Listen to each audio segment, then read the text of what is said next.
Very good morning to all of you and welcome back.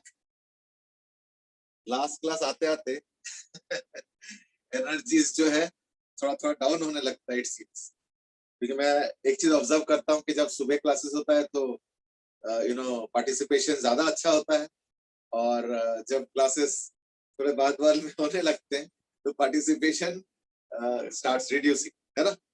चलो, so that's the way it always happens. I mean, well, good morning messages from Ansh, Parth, Aryant has also said कि there was a question that I had sent. हाँ, मैंने उसका response भी किया था, but बाकी एक बार मैं देख लूंगा, ठीक है ना. चलो, हाँ, तो मैंने एक क्वेश्चन भी दिया था एंड दैट इज दैट वो एन साइडेड फिगर वाला. I don't know whether you have attempted it और not. I hope you have. ठीक है ना. तो लेट्स सी टू दैट. वो भी कर लेंगे थोड़ी देर बाद. मैं आज एक क्वेश्चन से स्टार्ट करूंगा and that is in a circular wire.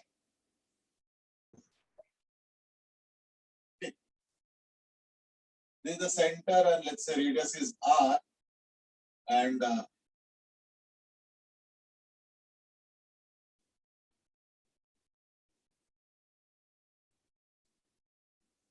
this was theta. तो करंट I आया है और I गया है. Now there are two cases. One is when this circle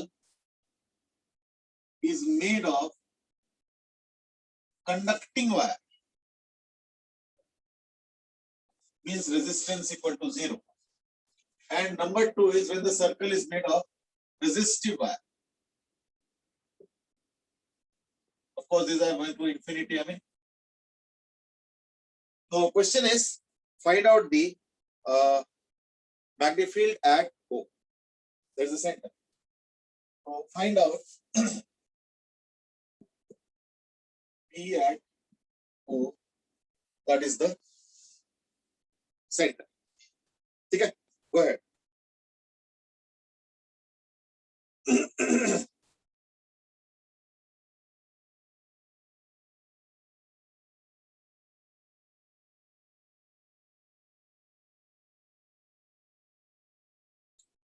Yes, Arshit, good morning. Now get into question mode. ठीक है. Question is एक infinite wire से करंट आया. अब इनफाइनाइट तो नहीं कहना चाहिए, बट देन है तो इनफाइनाइट, क्योंकि हम लोगों ने जो इनफाइनाइट डेफिनेशन दिया था दोनों तरफ इनफाइनाइट, फिर हमने एक सेमी इनफाइनाइट दिया. तो देखो, the point is that just come from infinity to this point. फिर एक सर्कल है, ऑब्वियसली सर्कल में करंट डिवाइड हो जाएगा इस तरीके से, and then it will again gather here at I at this point and then I and then it will go ahead. तो ऐसे में तुमको बताना है कि अगर कंडक्टिंग वायर जिसमें रेजिस्टेंस नहीं है, ऐसे केस में सेंटर पे मैग्नेटिक फील्ड क्या होगा. और एक है रेजिस्टिव वायर जिसमें रेजिस्टेंस है, it is resistance non zero. उसमें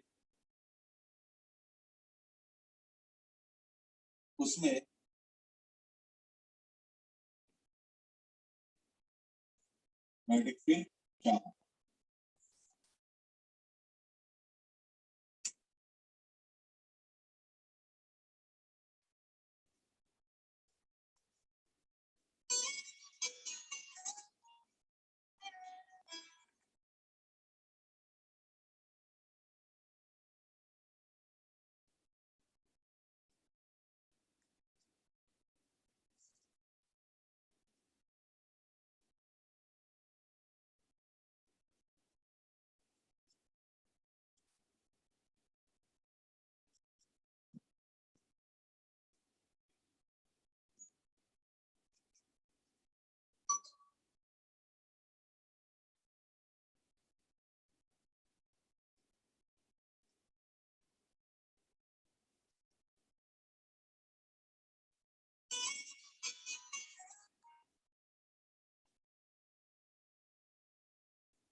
आदित्य माथुर जस्ट मैसेज की वायर का रेजिस्टेंस तो आपने दिया नहीं है. नहीं तो वो तो हम यूनिफॉर्म लेके चलेंगे ना. ठीक है ना, वो तो हम यूनिफॉर्म लेके चलेंगे। अच्छा, किसी और ने पूछा? अच्छा अच्छा ठीक है, कोई बात नहीं, Arihant had asked him.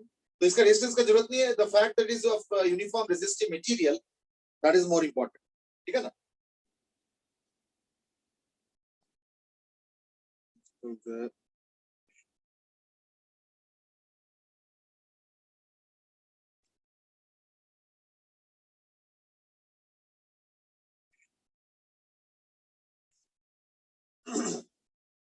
okay, Ansha has also given an answer. Now let me start solving it and also giving the answer.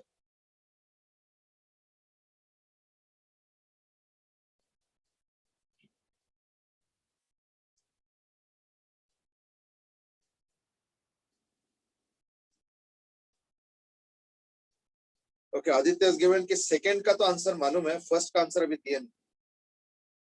So now that answers have started coming up, so like let me start with the question. The first one, if you look at, if it is made of non-resistive wire, so if the resistance is 0, then the current will divide into I by 2 and I by 2. तो इसकी वजह से जो magnetic field होगा वो होगा minus के का, और इसके वजह से जो होगा वो होगा के का, है ना, माइनस के का, यानी दोनों का सब्ट्रैक्शन होगा, यानी mu naught I by 2r into theta by 2 pi minus theta by 2। तो वो 2 पाई तो हो जाएगा, तो ये हो जाएगा pi minus pi minus theta, तो पाई माइनस 2 थीटा, और 2 पाई बाहर आ जाएगा, तो 4 पाई आर, बाकी 8 पाई आर हो जाएगा, equal to mu not I by 8 pi R into pi minus 2 theta, और इस केस में जो है माइनस 1 है।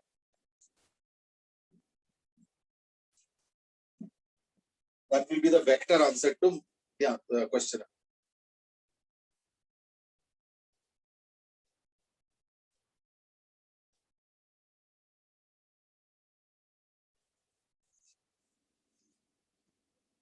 ठीक है, वो चेक कर लो। क्यों ना, ये लिखना इतना कॉम्प्लिकेटेड है कि लोगों ने आंसर तो दिया है। सॉरी, 2 पाई माइनस, अच्छा ये कैंसिल हो, ठीक है, ये मैंने गलत लिखा था, मैंने गलती से पाई माइनस थीटा लिखा था, तो ऑब्वियसली 2 पाई माइनस थीटा होगा, 4 पाई माइनस थीटा कैंसिल होगा, तो mu not I by 4 pi R, I think that's what the answer is. तो कईयों का शायद आंसर सही है। सोम हैज आस्क्ड कि सर करंट फ्लो करेगा नॉन रेजिस्टिव में? नहीं, करंट क्यों नहीं फ्लो करेगा, है ना, नॉन रेजिस्टिव होगा तो see the point about resistance and non resistance is that कि उसके डिस्ट्रीब्यूशन कैसे होगा, डिस्ट्रीब्यूशन आधा आधा होगा या पार्टली कुछ और रेशियो में होगा, that's what will be different in the two cases, है ना। चलो, सो लेट्स प्रोसीड नाउ।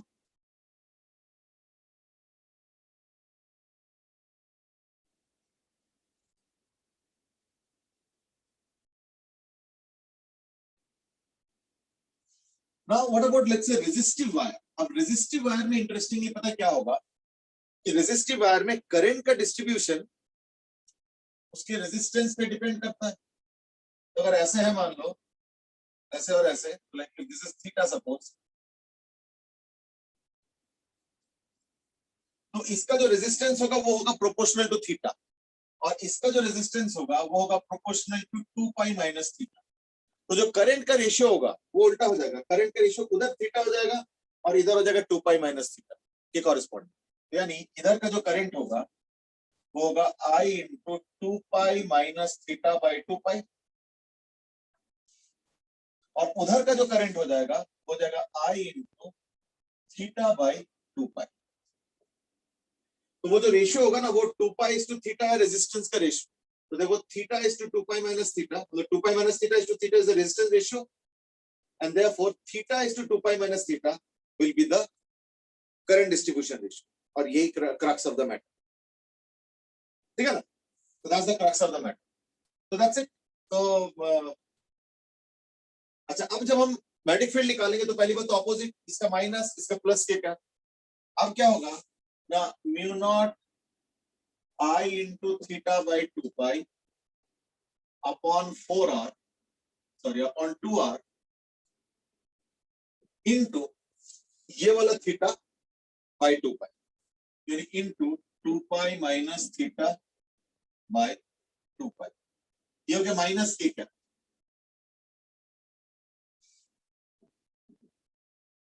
ये हो गया ऊपर वाले का contribution.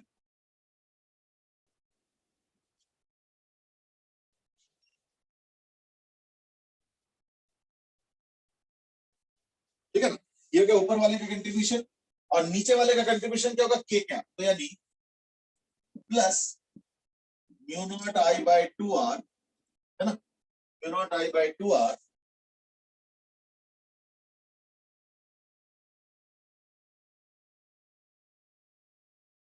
Mu naught I by 2r, I तो नहीं, I into 2 pi minus theta by, तो I into 2 pi minus theta by 2 pi upon 2r into theta by 2 pi, ये हो गया माइनस, ये हो गया के क्या। अब जरा ध्यान से देखो, सब कुछ सेम है, म्यू नॉट आई 2r, देखो सब कुछ सेम है, theta by 2 pi into 2 pi minus theta by 2, यहाँ पे 2 pi minus theta by 2 pi into theta by 2 pi, तो यानी क्या होगा, बराबर हो जाएगा, हमेशा कैंसिल हो जाएगा, तो therefore it will always be equal to 0, ये हमेशा जो है 0 हो जाएगा। ठीक है, got it? So that's what would be the magnetic field in this particular case. Chalo, next question. Let's go to the next question. Next question is a little bit of 3D again. मैं बताता हूँ कैसे. This is YZ plane. This is Y. This is minus Z, and this is plus Z. So there is a wire of radius R. ऐसे on the YZ, और दोनों तरफ angle theta.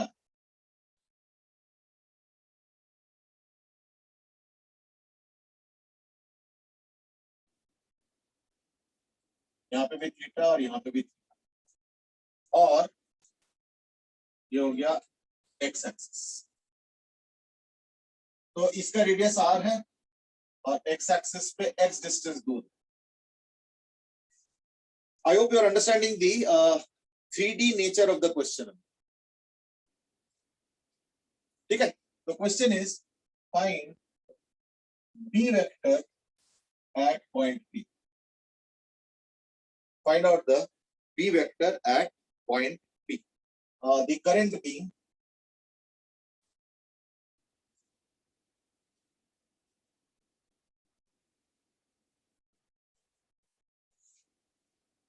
ठीक है, current being like this.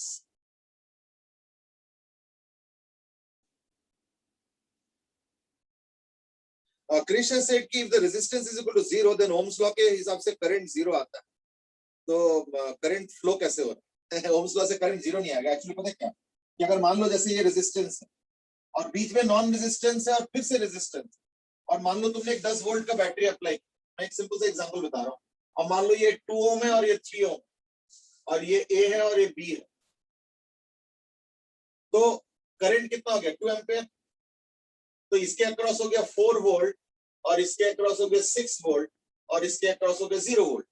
तो 0 volt का मतलब 0 current नहीं है, इट इज जस्ट दैट इस पोर्शन पे अगर तुम V is equal to I R लगाते हो तो पता है क्या होगा, 0 is equal to I into 0, तो I can be anything, I can be anything, तो यू माइट से एनीथिंग मतलब कुछ भी वैल्यू ना, वो डिसाइड ये वाला पोर्शन नहीं कर रहा है, वो डिसाइड बाकी पोर्शंस मिलके कर, तो बाकी पोर्शन मिलके डिसाइड कर रहे हैं कि करंट कितना जाएगा, तो वो वहीं पे यहाँ पे भी इतना ही जाएगा। सो ऐसे नहीं है कि अगर रेजिस्टेंस 0 है तो करंट 0 होना पड़ेगा, ऐसे नहीं, ठीक है ना? तो I hope you are interpreting the thing properly, ठीक है, बड़े चल।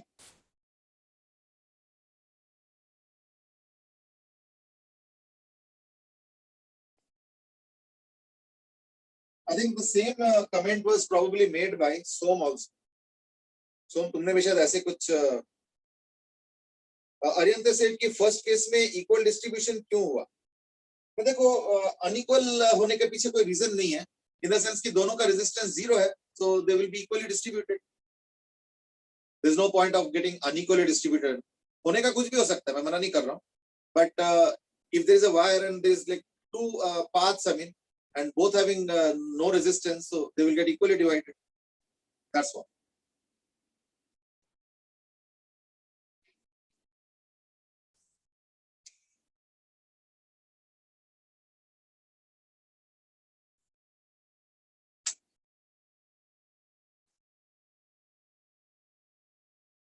चलो, let's start with the next one. ये YZ plane पे एक arc carrying current, of course, current I or radius R, and you have to find out the magnetic field at the point P, which is at a distance of x from the center of the arc.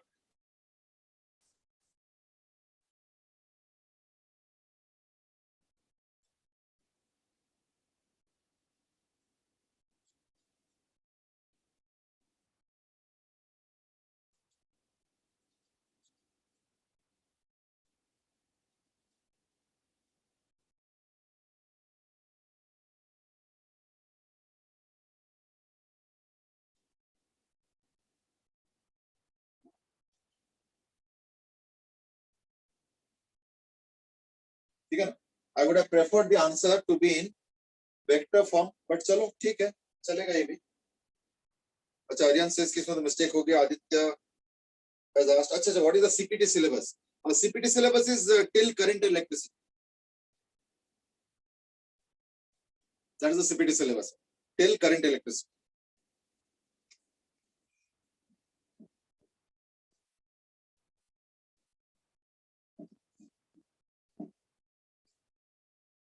Okay, now what all is there? No, electric potential,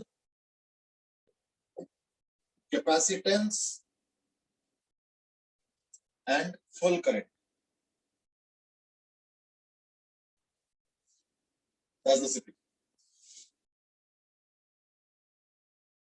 Electric potential, capacitance, and current electricity. Those are the questions.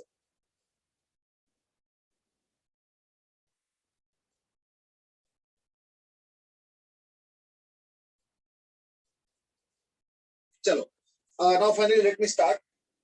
ये भी note कर लेना, CPT syllabus है. तो पिछले बार तो चलो circle का 0 आया था, इस बार तो 0 नहीं आएगा ऑब्वियस, तो कुछ नोट आएंगे और वो भी 3D है. तो मैं एक काम करता हूं, मैं ना इसके यहाँ पे एक प्लेन बना, which is like containing the point, I mean, तो यहाँ पे एक प्लेन बना जो कि YZ प्लेन के parallel. So this plane is parallel to YZ plane. ठीक है ना? So this plane is basically parallel to YZ plane. अब देखते हैं इसमें क्या. देखो, अगर मैं कहीं पे भी लेता हूँ कोई एक सेक्शन, जैसे मान लो एक फाई एंगल पे एक सेक्शन लेता हूँ और एक डी फाई, तो ये हो गया DL. तो DL will be basically R D phi. तो उस R D फाई की वजह से यहाँ पे कुछ मैग्नेटिक फील्ड होगा. अब वो किधर होगा देखता हूँ. तो उसका मैं फ्रंट व्यू बना रहा हूँ. ये वो पॉइंट P है. तो एक जो कंपोनेंट बनेगा, देखो ये हो गया DL, है ना? तो DL then cross R is like this. So like it will be like this, perpendicular to this, है ना? तो ये perpendicular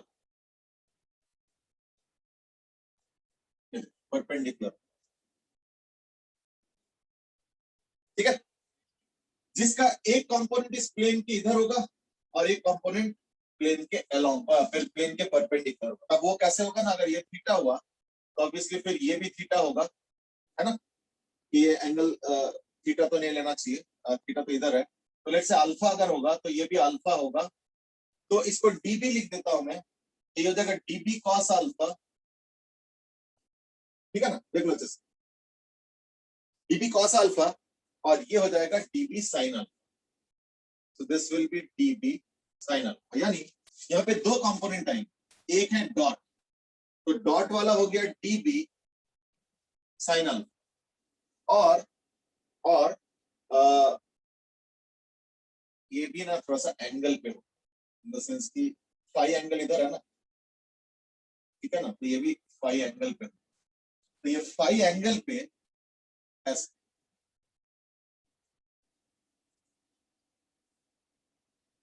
समझो ना, क्योंकि इसी प्लेन पे होगा ना, तो देखो फाई एंगल पे हो जाएगा तुम्हारा जो है D B cos alpha, phi angle पे होगा डी बी कॉस अल्फा। तो देयरफॉर ये जो डीबी कॉस अल्फा है ना, इसका एक कंपोनेंट यहाँ पे हो जाएगा db cos alpha sine phi, तो this will be db cos alpha sine phi. अब पता क्या है कि अगर मैं इक्वल एंगल फाई यहाँ पे भी लेता हूं इधर, तो फिर क्या होगा, ये जैसे इधर है ना, तो ये हो जाएगा मतलब समझ रहे हो ना, ये सपोज वर्टिकल अगर मैं लाइन ड्रॉ करता हूँ, दो चीजें हो गए, एक तो अलोंग द दिस थिंग ये फाई एंगल पे है ये, और एक और इधर भी होगा फाई एंगल, तो ये एक कंपोनेंट इधर भी होगा, यानी डी बी कॉस अल्फा, ठीक है ना, ये वाला होगा, तो यानी इसको डबल कर 2 dB cos alpha into sin phi, देख लो अच्छे से, ठीक है, प्लीज अवेल।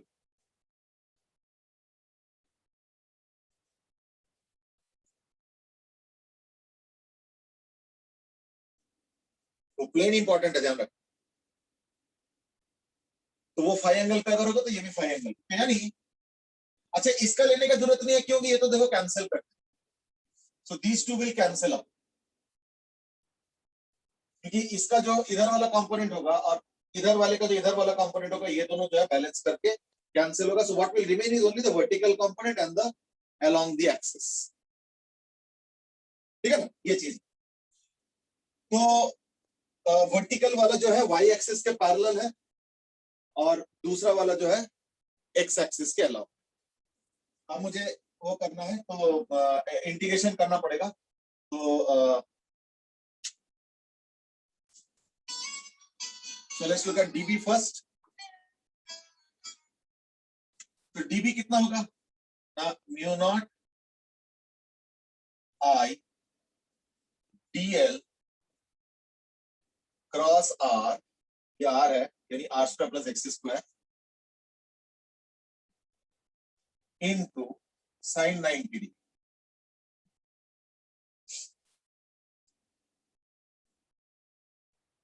ठीक है, dl और r के बीच का जो एंगल होगा ना वो 90 डिग्री, ये देखो ये dl है और ये r, तो वो एंगल 90 डिग्री, भाई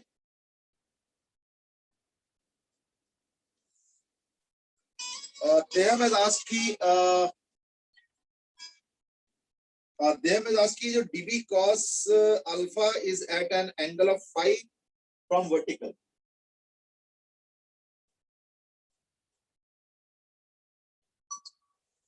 I don't know which one you are calling as vertical first of all, मैं इसको बताता हूँ। ये ना XY प्लेन पे ये जो dB है, dB जो है ना XY प्लेन पे अल्फा एंगल पे है, XY प्लेन पे Y एक्सिस के साथ अल्फा एंगल पे, आई विल रिपीट, ये जो dB है वो XY प्लेन पे, नहीं सॉरी XY प्लेन नहीं, ये वाला प्लेन, ये वाला, सॉरी ये वाला प्लेन, ठीक है, इस वाले प्लेन पे एंगल अल्फा पे, और उसको जब मैं करूंगा तो dB cos alpha is going to be on the plane of a parallel plane of yz, तो ये बेसिकली yz प्लेन के parallel, so this is parallel to yz,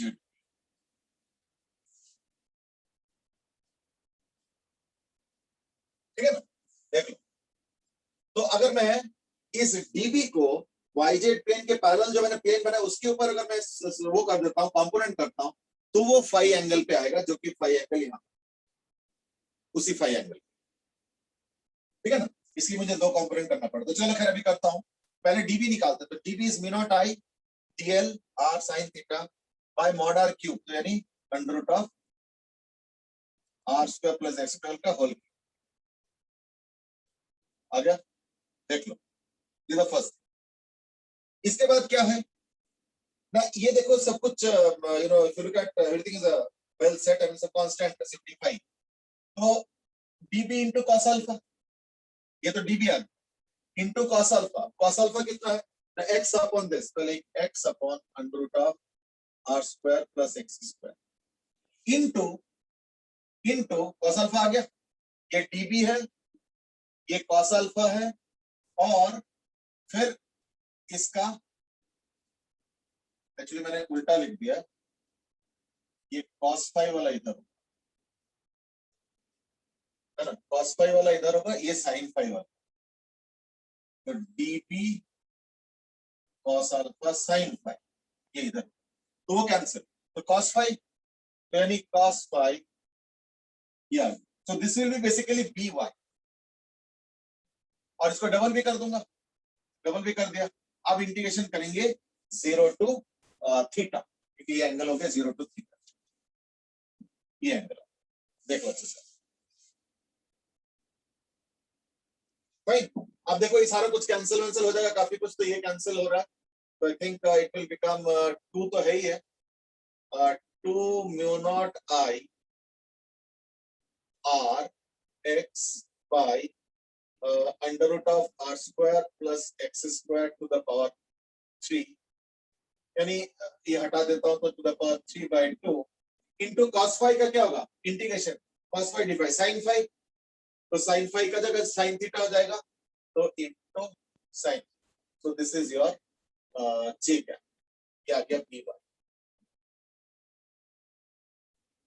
ये b बाय, और एक bx भी आएगा, bx कौन सा आएगा ना, bx का तो देखो यूनिफॉर्म है, ये जो अल्फा एंगल पे है ना, अल्फा एंगल पे है, तो उसी का dp जो है sin अल्फा है ना, तो db sin अल्फा ऐड करेंगे, तो यानी उसको भी कोई 0 टू 5 करके, तो लाइक dp मींस ये वाला पूरा, तो mu not I R D phi under root of R square plus x square sine 9,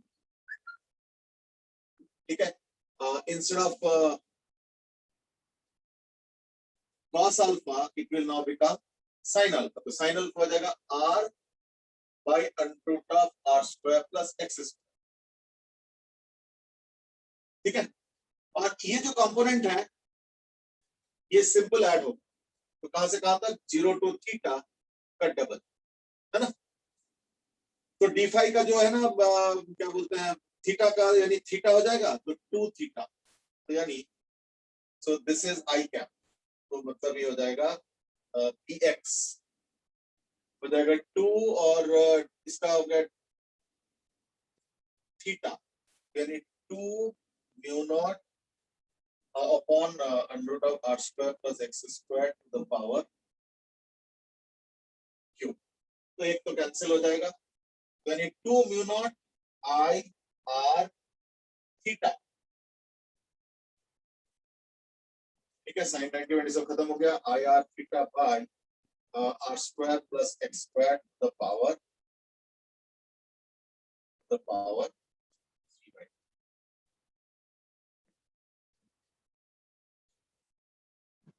sir हमने डीबी साइन अल्फा और D B cos alpha sine phi क्यों नहीं लिया है बेटे, सर? डीबी साइन अल्फा और डीबी कॉस अल्फा और sine phi वाले कंपोनेंट्स कैंसिल हो जाएंगे।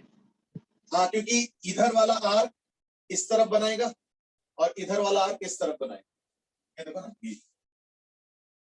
ये तो कैंसिल हो गए, लेकिन ये वाला जो मैग्नेटिक फील्ड इसका वर्टिकल और इधर वाले का भी वर्टिकल, तो वर्टिकल वाला ऐड हो रहा है, और जहां तक ये वाला कंपोनेंट का बात है, तो एक तो ये वर्टिकल वाला और एक हॉरिजॉन्टल, तो हॉरिजॉन्टल सबका ही ऐड हो, हॉरिजॉन्टल मतलब एक्स के अलॉन्ग तो सारे ऐड हो, ये डिफरेंस, एक्स के अलॉन्ग क्या है, एक बार तुमने अगर साइन अल्फा कर दिया, तो साइन अल्फा तो R by this, R upon you know R square plus x square, तो साइन अल्फा कर दिया, तो उसके बाद तो जस्ट डी फाई का इंटीग्रेशन है, इसलिए वो थीटा, और क्योंकि दोनों तरफ है तो इसलिए 2 थीटा,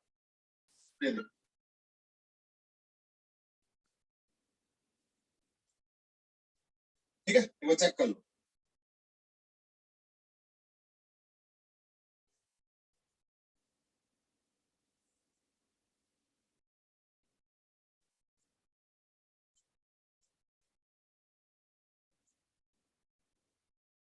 अच्छा ये 4 पाई भी तो लिखना भूल गया, 4 पाई भी आएगा, यानी एक्चुअली ये 2 पाई हो,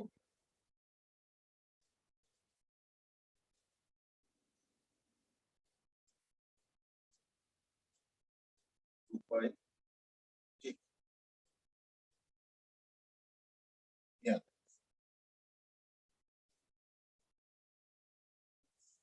एक आर स्क्वायर भी आता है, और 4 पाई sin 90, ठीक है ना, तो theta theta on both sides तो पाई, ठीक। अच्छा अब एक काम करते हैं, हाँ वो 4 पाई मैं भूल गया था, तो 4 पाई कर दिया है ना, तो लेके आ गया। अच्छा अब एक काम करते हैं, इसको अप्लाई करते हैं फॉर अ फुल सर्कल, है ना। तो अगर मैं फुल सर्कल के लिए करूंगा, इन दैट केस थीटा क्या लेना पड़ेगा, पाई, क्योंकि थीटा इस तरफ भी लिया है उस तरफ भी लिया है, तो फुल सर्कल में क्या होगा, ये थीटा इधर तक पाई जाएगा, इधर तक भी पाई जाएगा। तो ऐसे में जो बी वाई है वो क्या आएगा, साइन पाई, साइन पाई तो 0 और बी वाई 0। तो बेटे रिंग के लिए जो एक्सियल पॉइंट पे मैग्नेटिक फील्ड होता है, उसको तो हमने देखा था ना कि magnetic field is along the axis, उसके एक्सिस के परपेंडिकुलर कोई कंपोनेंट नहीं होता है, तो 0 आने चाहिए। और देखो यहाँ पे अगर थीटा को पाई पुट करते हो तो 0 आ भी रहा है, ये हो गया नंबर 1। नंबर 2 इज दैट, अगर मान लो तुम सेंटर पे करते हो सर्कल के, तो क्या आना चाहिए, mu not I by 2 R आना चाहिए सेंटर। तो एक काम करो, सेंटर के लिए तो थीटा को 2 पाई कर लो, थीटा को पाई कर लो, तो एक पाई कैंसिल हो जाएगा, और एक्स को 0 कर दो, है ना, तो देखो क्या आ रहा है, mu not I by 2 R. और अगर एक्स डिस्टेंस दूर करोगे तो भी इन दैट केस थीटा को पाई करोगे, तो in that case pi pi cancel हो गया, mu not I r square by 2 into r square plus x square to the power 3/2। यही तो होता है रिंग के एक्सिस। अच्छा बी वाई में भी एक 4 पाई होगा, वो भी मैं भूल गया था, 4 पाई यहाँ पे भी होगा, हाँ, वो मैं भूल गया, ठीक, एक वो 4 पाई एक्चुअली मैं दोनों में भूल गया था, तो 4 पाई यहाँ पे भी होगा, तो एक 4 पाई लगा दिया, तो चाहो तो कैंसिल कर दो, चलो 2 से 2 पाई कर लो, ठीक है, एंड आ गया सारा। So that is the magnetic field due to a small arc located on the YZ plane, and you have to find out the magnetic field at some point at this location. तो अच्छे से एक बार देख लो पूरा expression, ठीक है ना, तो कुछ पूछना है तो बता दो। Can I rub it off now? Som has now asked इस dB के रेस्पेक्ट में अपने फाई कैसे निकाला।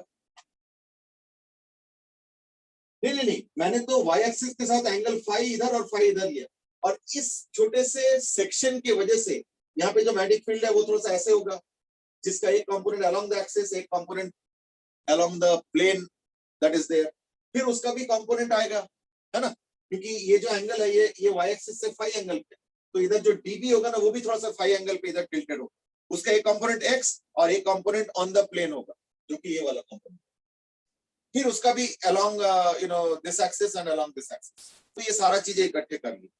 तो rest I think it's little 3D kind of a question, हमें जस्ट फॉलो करो अच्छे से, ओके। अब प्लस क्या है, इसके रिकॉर्डिंग भी अवेलेबल है, तो अगर मान लो मेरे हिसाब से पता है क्या करना चाहिए तुम लोग को, इज दैट इसको घर में दोबारा करो, तो once the class is over, आज मत करना, आज तो याद रहेगा, मे बी हफ्ते 10 दिन के बाद एक बार दोबारा खुद करो, तो देखना 3D में कहीं ना कहीं सॉर्ट आउट करने में हो सकता है कि दिक्कत, तो ये वीडियो अवेलेबल है तो उसको देख लेना, और अगर खुद से हो सकता है नथिंग बेटर देन दैट, है ना। चलो लेकिन एक ऑब्जर्वेशन है इज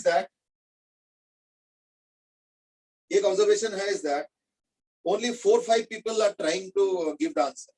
मुझे नहीं पता कि बाकियों को कठिन लग रहा है इसलिए आंसर नहीं दे रहे हैं, या कि चलो ठीक है सब तो करके ही देंगे तो नोट्स कॉपी कर लेंगे।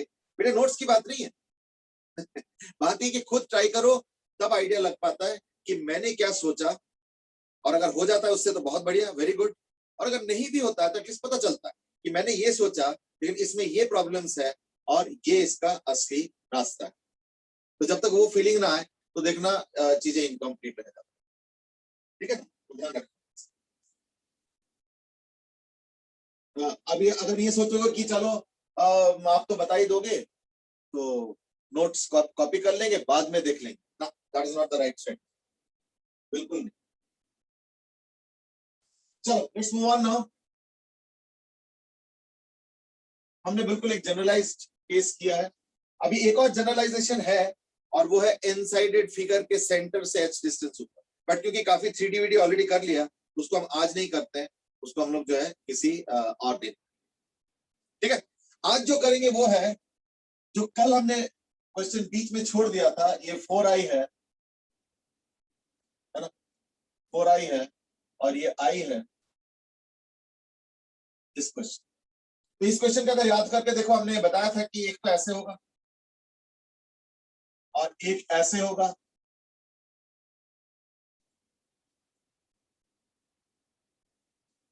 तो इसका मिनिमा, और एक ऐसे होगा।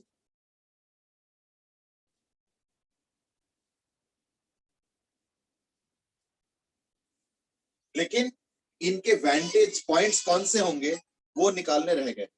So I think that was what was left. I mean, so let's do that quickly so that we can get a feel of what exactly is happening in this case.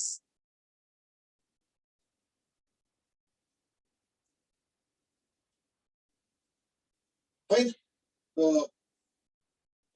एक काम करता हूँ, यहां से x डिस्टेंस दूर magnetic field निकाल ले, तो क्या आएगा, mu naught I by 2 pi r plus, तो अगर ये r है मान लो, ये हो जाएगा r minus x plus mu not I by 2 pi r minus x, तो ये हो गया b। और मुझे क्या निकालना है, मुझे इसका मिनिमा निकालना, यानी dbdx। तो dbdx में mu not I by 2 pi निकाल देते, तो like dbdx is proportional to, तो mu not I by 2 pi हटा देता हूं, 4 बाई x, यानी minus of 4 by x square, है ना, और plus plus 1 by r minus x का whole square. Actually minus r minus x का होल स्क्वायर होगा, फिर वो माइनस भी बाहर आएगा, तो इसलिए plus, and that has to be set equal to 0। तो यानी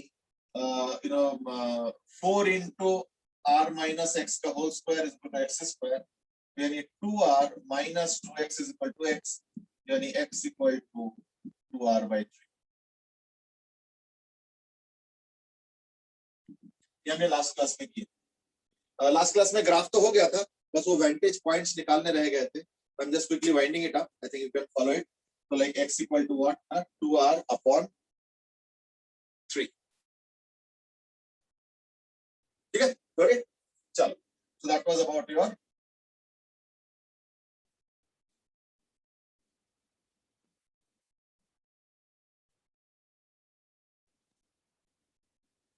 अब इसके लिए क्या होगा ना, ये डिस्टेंस को x लेंगे फिर अब, और ये हो जाएगा x माइनस आर, इसलिए ज्यादा चेंज नहीं है, बस ये अब x माइनस आर कर देंगे। और एक चीज और भी है कि ये प्लस और ये माइनस, तो यहाँ पे एक माइनस किया, तो इसलिए ये तो अभी भी 4 माइनस एक्स स्क्वायर आएगा, ये आ जाएगा माइनस, और ये x माइनस आर है, और एक और माइनस, तो ये भी प्लस हो जाएगा, लेकिन ये x माइनस आर, ठीक है ना। तो 4 इंटू एक्स माइनस आर का whole square is equal to x square, तो 2x minus 2r is equal to x, तो x इक्वल टू इस बार आ गया 2r, ठीक है। तो ये पॉइंट तो आ गया था कल, ये तो आया था x इक्वल टू, ये वाला ये आया था x equal to 4r by 3। मैं एक्चुअली इसको ओरिजिन मान रहा हूँ, तो सारा डिस्टेंस मैं वहीं से कैलकुलेट कर रहा हूँ, नहीं तो खिचड़ी पक जाता है, कभी यहाँ से डिस्टेंस कभी वहां से डिस्टेंस, तो इट लाइक बिकम्स कंफ्यूजिंग। और ये हो गया x equal to 2r, so like this point is now x equal to 2r। I think these are the relevant points. एक हो गया 2r बाई 3, है ना, तो ये आ गया x equal to 2r by 3। So this point is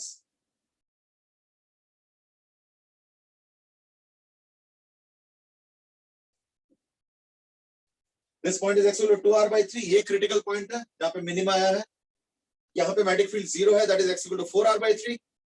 और ये एक और क्रिटिकल पॉइंट है, दैट इज योर मैक्सिमा, और वो भी आया था इक्वल टू, सॉल्व करके आ गया था, that is equal to in this case 2r, ठीक है ना। चलो,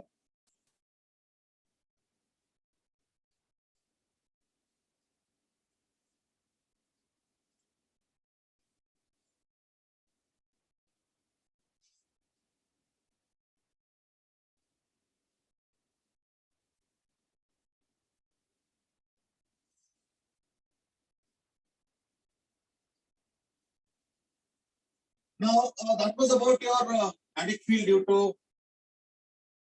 different shapes and all. We more or less completed the journey. अब हम लोग आज बात करेंगे the counterpart of Gauss law of magnetism. Now you might say what is the counterpart exactly? मैं याद करके देखो गॉस लॉ से क्या होता था कि बहुत ही हाईली सिमेट्रिकल केसेस पे इलेक्ट्रिक फील्ड निकालने में हमें फायदा हुआ. तो hollow sphere, solid sphere, hollow cylinder, infinite wire, solid cylinder, फिर thick sheet, infinite, thin sheet, इन सारे तमाम एग्जांपल्स में हमने देखा था कि गॉस लॉ से बहुत जल्दी आंसर आ जाता. The counterpart of finding out quickly magnetic field for symmetrical or highly symmetrical cases is called as Ampere's law. That is Ampere's law. अब Ampere's law में क्या है? Ampere's law में देखो, जैसे गॉस लॉ में होता है ना? गॉस लॉ में होता है E dot dA पूरा integration is equal to charge inside by epsilon. Similarly, Ampere's law में क्या होता है? B dot dl. Now this is a little different. B dot dl is equal to V naught I inside. फिर वही कहानी, यहाँ पे E होता है due to all charges. So when we calculate integration E dot dA integration, we are supposed to take all the electric field contributors, all charges, inside, outside, surface, everything. But on the right hand side, we are supposed to only take inside charges. Now that's a little only inside charges. Similarly here also. Here the magnetic field contribution will be due to all wires. This will be due to contribution of all wires. जितने भी wires है उनके जो individual magnetic field contributions है वो सबको लेना है इसके अंदर. लेकिन यहाँ पे हमें क्या लेना है? यहाँ पे लेना है only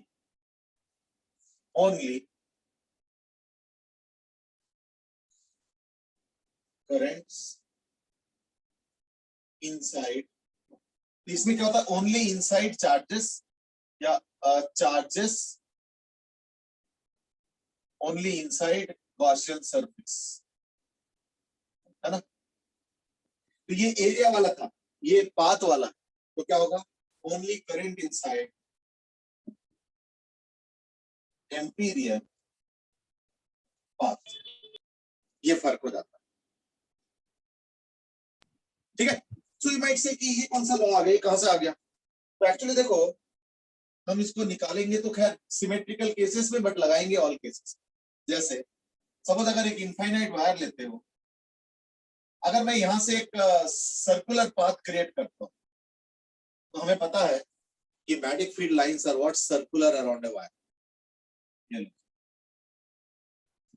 तो अगर मैं यहाँ पे देखता हूँ B का डायरेक्शन, तो अगर ये dl वेक्टर हो गया, let's say small vector dl, और यहाँ पे जो B होता है ये देखो B इंटू dl, तो B into dl, B into dl, B into dl अगर करोगे तो इन दैट केस क्या होगा? B into 2πr. But what is the B? B हमें पता है इनफाइनाइट वायर का क्या होता है? Mu not I by 2πr. So therefore integration B dot dl for this particular case is equal to B is mu naught I by 2πr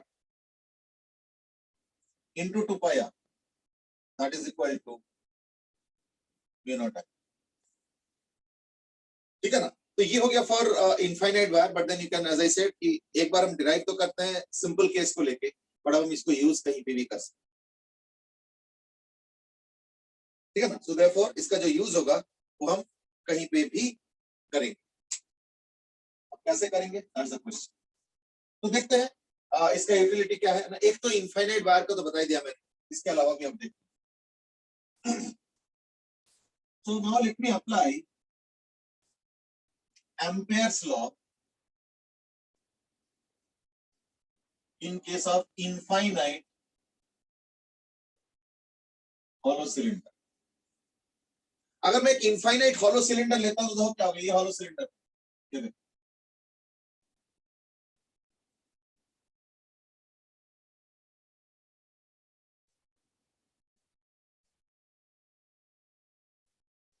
और अगर मैं एक ऐसे एम्पियरेंट पाथ लेता हूं,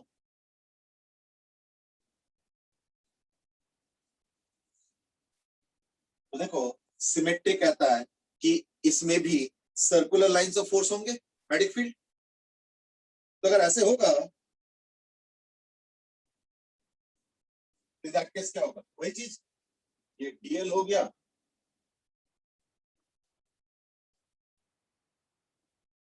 मैग्नेटिक फील्ड हो गया,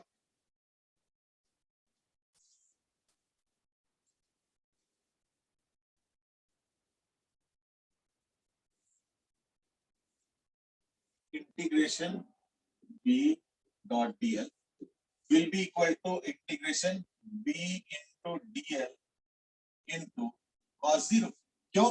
क्योंकि देखो dl और b एक ही डायरेक्शन में हो, ये सब सिमेट्री से पॉसिबल हो पा रहा। नाउ यू माइट से अगर एक फाइनाइट सिलेंडर का नहीं निकल पाए क्योंकि उसमें वो सिमेट्री नहीं होगा, so the symmetry will be only in case of infinite path.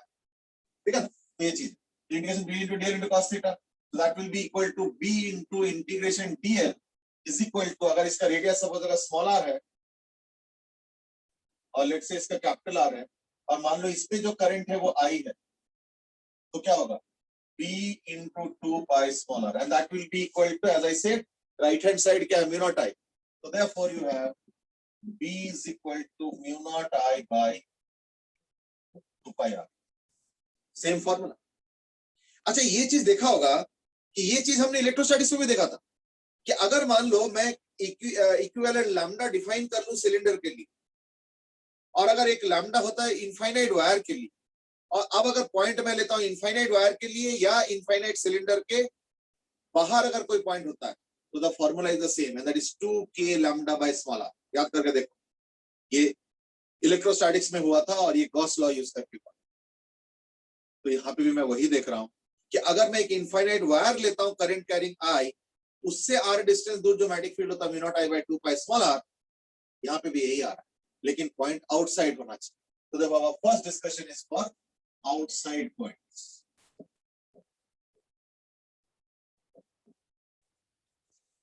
Mind it's infinite hollow cylinder, तो आउटसाइड पॉइंट लिया मैंने कहीं पे भी, तो at distance of small r, उसके इस पर्सपेक्टिव से मैंने डेरिवेशन किया, तो same as that of infinite wire. लेकिन अगर यही पॉइंट मैं इनसाइड ले लूंगा तो इन दैट केस क्या होगा, तो फिर इनसाइड क्या होगा, ये पॉइंट अगर मैं इनसाइड ले लूंगा तो इन दैट केस क्या होगा, ये पॉइंट यहाँ पे आ गया स्मॉल r, और ये हो जाएगा गॉसियन, सॉरी ये हो जाएगा empyrean path. Empyrean path means symmetrical path जिसके ऊपर तुम इंटीग्रेशन कर, तो b डॉट dl क्या होगा, b dot d into 2 pi r, ये सब हो गया, तब i तो 0 हो जाएगा। क्यों? क्योंकि इस बार हॉलो सिलेंडर है, तो जो i है करंट है वो सरफेस से जा रहा है, सरफेस से जा रहा है, और मेरा जो एम्पीरियन पाथ है वो थोड़ा छोटा है, उसके अंदर से कुछ भी नहीं जा रहा। जब उसके अंदर से कुछ भी नहीं जा रहा तो यानी i इनसाइड हो जाएगा 0। ठीक है, देख लो अच्छे से।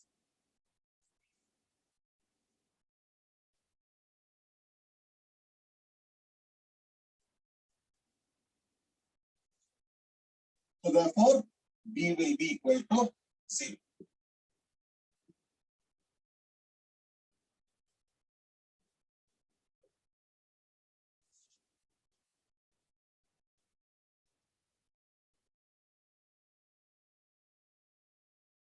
Aryan has asked कि where is the current flowing in the hollow cylinder on the surface? Yeah, because hollow cylinder में तो करंट अंदर से नहीं जा सकता, लिटरली नहीं है।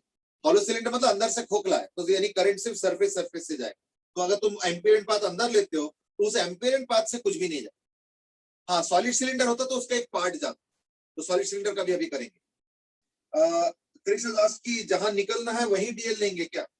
जिस पॉइंट पे तुमको मैग्नेटिक फील्ड निकालना है उस पॉइंट को इंक्लूड करके एक एम्पीरियन पाथ बना। तो अगर तुमको इस पॉइंट पे मैग्नेटिक फील्ड चाहिए, इस पॉइंट पे या इस पॉइंट पे, इस पॉइंट पे, इस पॉइंट पे at a distance of r from the axis, तो उसको इंक्लूड करके एक एम्पीरियन पाथ बना।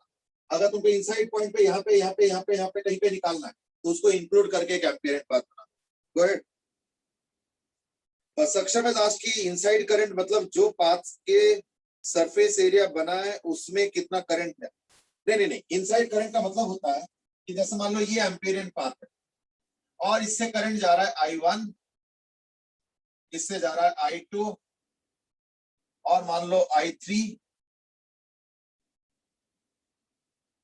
एक I4, एक I5। तो यानी I इनसाइड का मतलब हो गया equal to I1 plus I2 minus I3। I4 से कोई मतलब,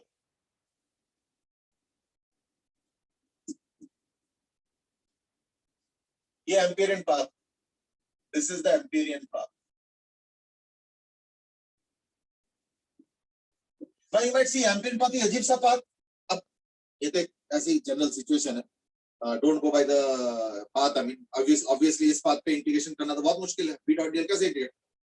तो देखो ऐसे क्वेश्चन आएंगे नहीं, बट अगर मान लो कंसेप्चुअल क्वेश्चन आ जाए कि भाई इसका बताओ आई इनसाइड क्या लिया जाए, तो इस केस में लिया जाएगा I1 plus I2 minus I3, क्योंकि देखो I1 और I2 इधर जा रहा है और I3 उल्टा जा रहा है। इट्स लाइक मान लो 10 कूलम चार्ज है, 6 कूलम चार्ज है और -2 कूलम चार्ज है गॉसियन सरफेस के अंदर, तो 10 प्लस 6 16 -2 यानी 14 हो जाएगा। तो प्लस माइनस चार्ज हो सकता है, तो करंट में डायरेक्शन एक इधर तो उन दोनों का ऐड कर लिया और दूसरा माइनस, ये हो जाएगा I1 plus I2 minus I। देख लो।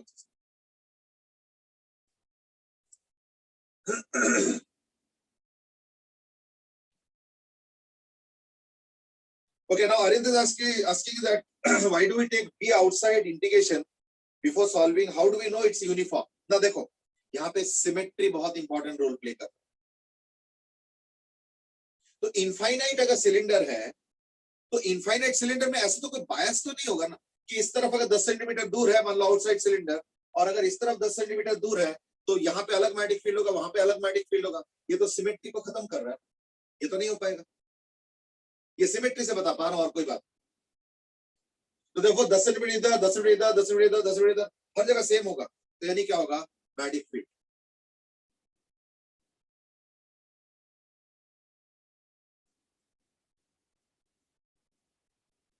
नहीं सक्शन सिंह की सेम ही तो हो गया ना।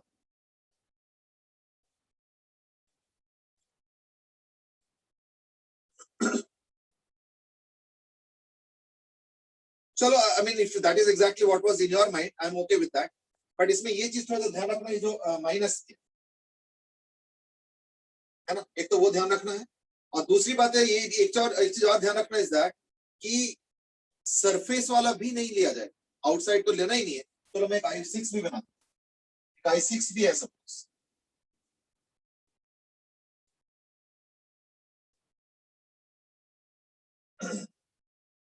एक मान लो I6 भी है,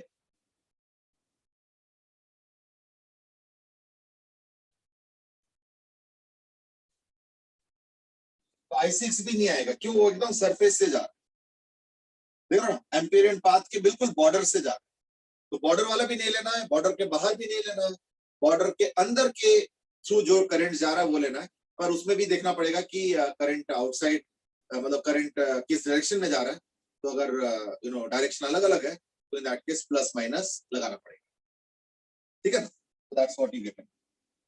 देख लो, I hope you are getting. यानी I6 का कोई रोल नहीं है, देख लो, no role of I6।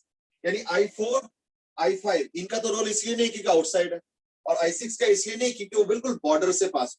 It's somewhat like Gauss law, याद करके देखो, सरफेस चार्ज भी इंक्लूड नहीं होता है, आउटसाइड भी इंक्लूड नहीं होता है, सिर्फ अंदर वाले चार्जेस। तो यहाँ पे भी यही है, ठीक है। अच्छा ये तो हो गया जो है तुम्हारा इनफाइनाइट हॉलो सिलेंडर। तो इनसाइड में तो ये आ गया। अच्छा अगर मैं इनफाइनाइट हॉलो के जगह अब मैं टॉपिक चेंज करूंगा, इनफाइनाइट हॉलो के जगह अब अगर मैं टॉपिक चेंज करूंगा तो इनफाइनाइट सॉलिड,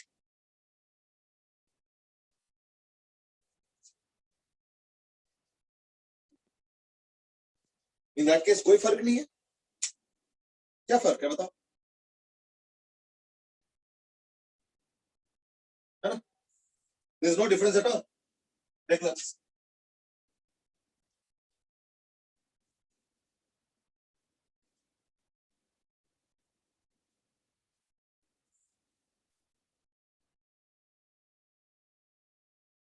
सो मैं आज की अगर अंदर जा रहा है तो नेगेटिव होगा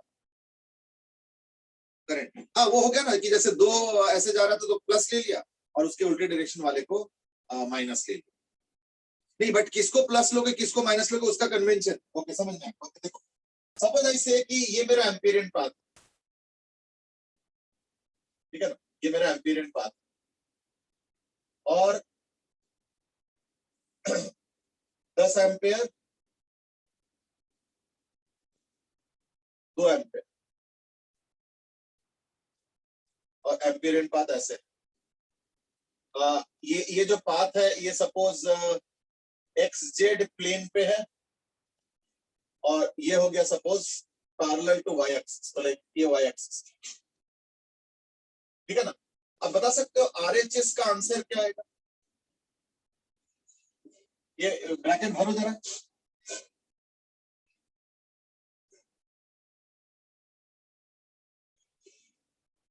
नहीं अभी सॉलिड सिलेंडर डिस्कस नहीं हुआ है, अभी रुको। अभी क्योंकि क्वेश्चन आ गया ना तो उसको आंसर करने के लिए मैंने खुद एक क्वेश्चन दिया है।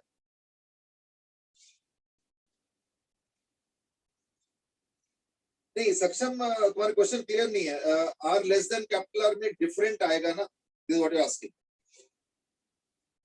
मतलब सर वो मैं सॉलिड सिलेंडर का कह रहा था। हाँ सर वो मैं सॉलिड सिलेंडर का कह रहा था वो। हाँ वो आएगा। अभी तो उसको स्टार्ट भी नहीं किया, in the meanwhile actually question आ गया ना सोम ने कि वो प्लस माइनस का क्या हिसाब। अभी मैंने जो क्वेश्चन दिया है इसमें यहाँ पे क्या भरोगे? ओके जसराज से इसकी मैं तो 8 भरूंगा। ओके सो मैं से 8, क्रिश की कुछ भी ले लो। ओके ऐसे भी नहीं है, कुछ भी लेने का तो नहीं है खैर, ठीक है ना। ओके सो मैं से +8, जसराज से +8, श्रेयसी से -8, आर्यन से +8, Sagarika -8। Can we have 1 or 2 more answers? देहम से +8, स्नेहा से -8, ऋषभ जैन से +8, केतव से -8। अब देखो आधे क्रिश की प्लस माइनस कुछ भी ले लो, क्या फर्क पड़ता है? You are still insisting on that. Okay सुनो अब इसमें कन्वेंशन क्या है देखो कि इसमें ना थंब रूल लगाएंगे। तो जिस रास्ते से तुम चल रहे हो उसके हिसाब से, मतलब क्या कि जैसे ये रास्ता है तो ये देखो ऐसे, समझ लो ना, यानी ये वाला डायरेक्शन अब पॉजिटिव लिया जाए तो देखो 2 एम्पेयर पॉजिटिव हो गया और 10 एम्पेयर इस बार नेगेटिव लगा। यही अगर मैंने रास्ता उल्टा किया तो देखो रास्ता मैंने कैसे चूज किया, देखो B.dl का रास्ता जो मैंने चूज किया, तो this is the direction of travelling of the Amperian path. So this is critical, this is the direction of travel of empyrean path. देख लो तो उसके हिसाब से हमें देखना, तो कितना आ गया फिर, ये -2 माना जाएगा, सॉरी ये +2 माना जाएगा और ये 10 एम्पेयर माइनस माना जाएगा, यानी यहाँ पे -8 हो। आई थिंक -8 का आंसर कुछ लोगों ने दिए है, ऐसे बात नहीं है। -8 का आंसर दिया है केतव, ठीक है ना, केतव दिए हैं, स्नेहा भी दिए हैं, सागरिका एंड श्रेयसी। बाकी ज्यादातर लोगों ने लेकिन +8 दिया, तो प्लीज टेक।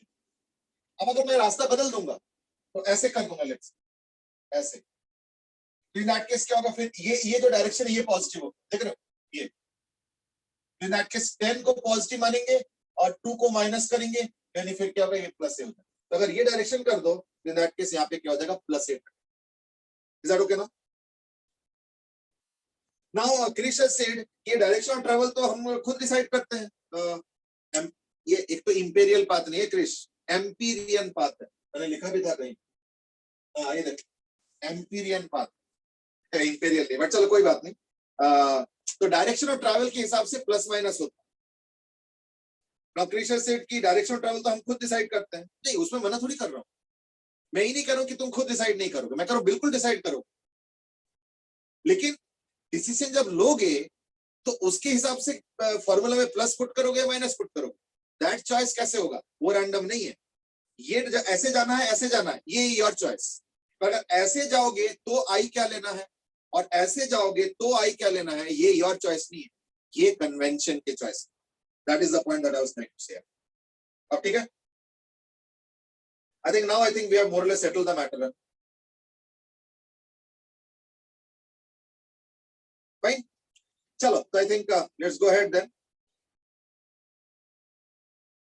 फाइन, तो अब हम लोग करते हैं सॉलिड सिलेंडर के लिए। सॉलिड सिलेंडर में देखो क्या होगा,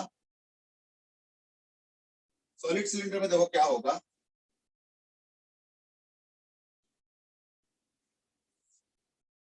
आउटसाइड में तो कोई डिफरेंस नहीं, उसके डेरिवेशन में भी कोई difference. So for outside point is the same. So for outside points, the derivation is same. तो यानी B is equal to mu naught I by 2 pi small r, where of course small r is greater than capital R. तो खैर obvious है, ठीक है ना, देख लो अच्छे से।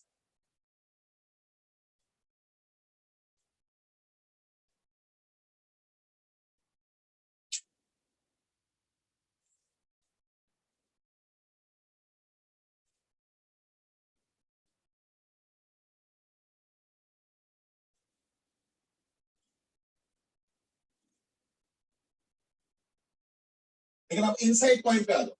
इनसाइड पॉइंट पे इस बार ये म्यू नॉट आई जीरो नहीं होगा, तो क्या होगा, है ना। तो देखो कैपिटल आर रेडियस में पूरा आई फैला हुआ, यानी करंट पर यूनिट एरिया क्या हो गया, आई बाई पाई कैपिटल आर। लेकिन मुझे इतने हिस्से में चाहिए, क्योंकि इसी हिस्से का ना करंट चाहिए मुझे, है ना, करंट इनसाइड वाला पार्ट चाहिए, यानी into pi small r square, यानी आई की जगह लेंगे, यानी आई इनसाइड इस बार हो गया I into small r square by capital R square. देख लो, I into small r square by capital R square, that's it. तो इस बार हो जाएगा b into 2 pi small r is equal to mu not into I, यानी I into small r square by capital R square. तो I think एक r cancel हो गया, तो therefore you have b is equal to mu not i by 2 pi capital r into small r by capital r। एक बड़ा गजब का चीज देख लो, ये एक बड़ा गजब का चीज देख लो इज दैट, याद करके देखो, सॉलिड सिलेंडर में जब हमने इनफाइनाइट सिलेंडर का किया था सॉलिड, उसमें भी रिजल्ट ये आया था, E at the surface into small r by capital R। यहाँ पे भी A आ रहा है, isn't this B at the surface? So this is B at the surface into small r by capital R, यानी radius fraction. So all the fields seem to be having something very very common. ये infinite solid cylinder में भी देखा था electrostatics में, solid sphere में भी देखा था इलेक्ट्रोस्टैटिक्स में, क्या था, E at the surface into small r by capital R। ये सॉलिड सरफेस में भी आया था उस समय। वो अलग बात है कि सॉलिड सरफेस का कोई बी वगैरह तो नहीं होता, कि सॉलिड सरफेस में करंट कहां से आएगा, तो that's a different matter, but point is that, ठीक है ना, point is that we can definitely get the b value as equal to b at the surface into small r by capital R for a infinite solid wire. Hollow में तो obviously it will be equal to 0. So what we are seeing is that across fields there is a symmetry. In fact यही अगर gravitational में करोगे ना, तो उसमें भी यही, ग्रेविटेशनल में भी अगर इनफाइनाइट सिलेंडर के वैसे ग्रेविटेशनल फील्ड बाहर निकालो, सरफेस पे निकालो और फिर अंदर निकालोगे, तो देखना अंदर वाला जो फील्ड होगा वो होगा सरफेस का field into small r by capital। So there is an uncanny symmetry between gravitational field, solid cases, electrostatic field, solid cases, and even magnetic field, solid cases. So there is an uncanny symmetry across the 3M. Why? So that debate, if you remember, कि हम इन fields को combine कर सकते हैं या नहीं कर सकते। So that's the perpetual debate, है ना। चलो ठीक है, so like that's where we finally end the day then। we will continue with the remaining things on tomorrow's class. तो अभी और बचता है, अभी तो एम्पियर्स लॉ के अभी कुछ और केसेस बचते हैं, तो that will be completing in tomorrow's class. ठीक है ना?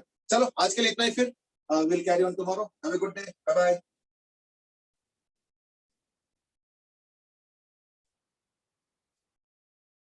Bye. Bye, Krish.